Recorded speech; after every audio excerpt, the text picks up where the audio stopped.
नमो भगवते वासुदेवाय नमः। आप सभी का स्वागत है आपके अपने स्टोरी चैनल पर। और आज कामिनी एकादशी की कथा मैं आपको सुनाने जा रही हूँ। उससे पहले आप सभी से अनुरोध है कि आप इस वीडियो को लाइक करें, सब्सक्राइब करें चैनल को और नोटिफिकेशन बेल आइकन पर क्लिक करें।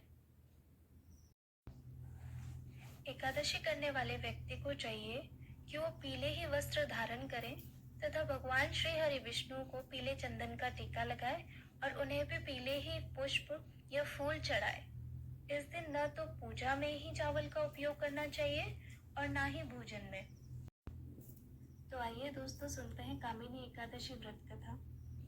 एक समय की बात, धर्मराज युधिष्ठिर ने कृष्ण से कहा, हे प्रभु, मैंने आषाढ़ माह के शुक्ल पक्ष की देवशयनी एकादशी का सविस्तार वर्णन सुना है। अब आप मुझे श्रावण माह के कृष्ण पक्ष की एकादशी की कथा सुनाने की कृपा करें। इस एकादशी का क्या नाम है तथा इसकी क्या विधि है? इसमें किस देवता का पूजन होता है?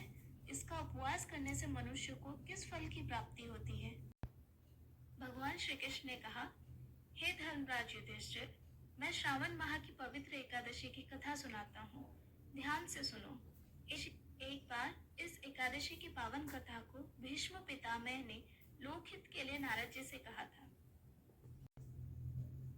एक समय नारद जी ने कहा, हे पितामह, आज मेरी श्रावण के कृष्ण पक्ष की एकादशी की कथा सुनने की इच्छा है, अतः आप इस एकादशी की व्रत कथा विधान सहित सुनाइए। नारद जी की इस इच्छा को सुन पितामह भीष्म ने कहा, हे नारद जी, आपने बहुत ही सुंदर प्रस्ताव किया है। अब आप बहुत ध्यान पूर्वक इसे श्रवण कीजिए। श्रावण माह की कृष्ण पक्ष की एकादशी का नाम कामिका एकादशी है। इस एकादशी की कथा सुनने मात्र से ही वाजपेय यज्ञ के फल की प्राप्ति होती है। कामिका एकादशी के उपवास में शंख, चक्र, गदाधारी भगवान विष्णु का पूजन होता है। जो मनुष्य इस एकादशी को धूप, दीप, नैवेद्य आदि से भगवान विष्णु की पूजा करते हैं, उन्हें गंगा स्नान के फल से भी उत्तम फल की प्राप्ति होती है। सूर्य ग्रहण और चंद्र ग्रहण में केदार और कुरुक्षेत्र में स्नान करने से जिस पुण्य की प्राप्ति होती है, वह पुण्य कामिका एकादशी के दिन भगवान विष्णु के भक्तिपूर्ण पूजा करने से प्राप्त हो जाता है। व्यतिपात में गंडकी नदी में स्नान करने से जो फल प्राप्त होता है, वह फल भगवान की पूजा करने से मिल जाता है। संसार में भगवान की पूजा का फल सबसे ज्यादा है, अतः भक्ति पूर्वक भगवान की पूजा न बन सके तो श्रावण माह की कृष्ण पक्ष की एकादशी का उपवास करना चाहिए। आभूषणों से युक्त बछड़ा सहित गोदान करने से जो फल प्राप्त होता है, वह फल कामिका एकादशी के उपवास से मिल जाता है। जो उत्तम द्विज श्रावण माह के कृष्ण पक्ष की कामिका एकादशी का उपवास करते हैं तथा भगवान विष्णु का पूजन करते हैं, उनसे सभी देव, नाग, किन्नर, पितृ आदि की पूजा हो जाती है। इसलिए पाप से डरने वाले व्यक्तियों को विधि विधान सहित इस उपवास को करना चाहिए। संसार सागर तथा पापों में फंसे हुए मनुष्यों को इनसे मुक्ति के लिए कामिका एकादशी का व्रत करना चाहिए। कामिका एकादशी के उपवास से ही पाप नष्ट हो जाते हैं। संसार में इससे अधिक पापों को नष्ट करने वाला कोई और उपाय नहीं है।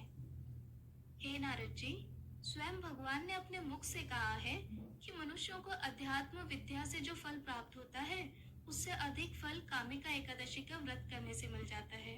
इस उपवास के करने से मनुष्य को न यमराज के दर्शन होते हैं और न ही नरक के कष्ट भोगने पड़ते हैं, वह स्वर्ग का अधिकारी बन जाता है। जो मनुष्य इस दिन तुलसी दल से भक्ति पूर्वक भगवान विष्णु का पूजन करते हैं, वे इस संसार सागर में रहते हुए भी इस प्रकार अलग रहते हैं जिस प्रकार कमल पुष्प जल में रहता हुआ भी जल से अलग रहता है। तुलसी दल से भगवान श्री हरि का पूजन करने का फल एक बार स्वर्ण और 4 बार चांदी के दान के फल के बराबर है। भगवान विष्णु रत्न, मोती, मणि आदि आभूषणों की अपेक्षा तुलसी दल से अधिक प्रसन्न होते हैं। जो मनुष्य प्रभु का तुलसी दल से पूजन करते हैं, उनके सभी पाप नष्ट हो जाते हैं। हे नारद जी, मैं भगवान के अति प्रिय श्री तुलसी जी को प्रणाम करता हूँ। तुलसी जी के दर्शन मात्र से मनुष्य के सभी पाप नष्ट हो जाते हैं और शरीर के स्पर्श मात्र से मनुष्य पवित्र हो जाता है। तुलसी जी को जल से स्नान कराने से मनुष्य की सभी यम यातनाएं नष्ट हो जाती हैं। जो मनुष्य तुलसी जी को भक्ति पूर्वक भगवान के श्री चरण कमलों में अर्पित करते हैं, उसे मुक्ति मिलती है। इस कामिनी एकादशी की रात्रि को जो मनुष्य जागरण करते हैं और दीपदान करते हैं, उनके पुण्यों को लिखने में चित्रगुप्त भी असमर्थ है। एकादशी के दिन जो मनुष्य भगवान के सामने दीपक जलाते हैं, उनके पितर स्वर्ग लोक में अमृत का पान करते हैं। उनके सामने जो मनुष्य घी या तिल के तेल का दीपक जलाते हैं, उनको सूर्य लोक में भी सहस्रों दीपकों का प्रकाश मिलता है।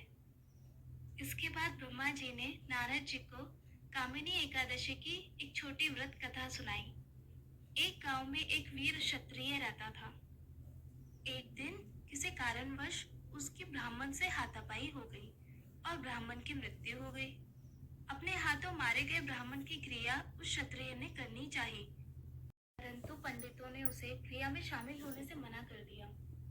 ब्राह्मणों ने बताया कि तुम पर ब्रह्म हत्या का दोष है, पहले प्रायश्चित कर इस पाप से मुक्त हो जाओ, तब हम तुम्हारे घर भोजन करने आएंगे। इस पर क्षत्रिय ने पूछा कि इस पाप से मुक्त होने के क्या उपाय हैं?